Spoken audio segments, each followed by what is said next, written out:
Voici l'une des dernières créations de FIF Cinétique, un robot ultramoderne capable de trier des panneaux de bois en temps réel. Dans quelques jours, il partira chez un fabricant de cuisine en Alsace. Aujourd'hui, on a développé un savoir-faire, différents produits à destination des cuisinistes, entre autres, qui nous permet aujourd'hui d'avoir une activité assez forte et sur des moyens sur lesquels aujourd'hui nos concurrents ne sont pas tout à fait au même niveau. Donc on a une espèce de position aujourd'hui assez dominante sur ce marché-là, en tout cas en France, et on voudrait bien un petit peu attaquer l'export également.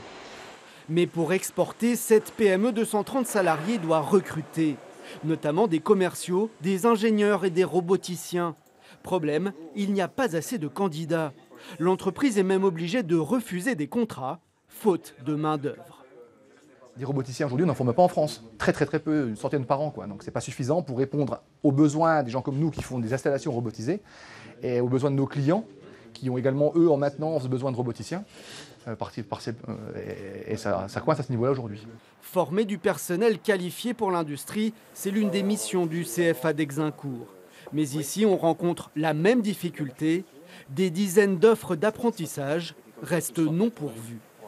Si on parle de toutes les années précédentes, en gros, chaque fois en fin de période d'apprentissage, il nous reste entre 50 et 60 postes non pourvus. Il faut savoir que l'on fait de la formation de CAP jusqu'à ingénieur, et même au niveau des ingénieurs, nous peinons des fois à trouver de bons profils. Dès l'an prochain, le CFA va développer un cursus spécialisé en robotique pour répondre rapidement aux besoins d'un secteur en pleine expansion.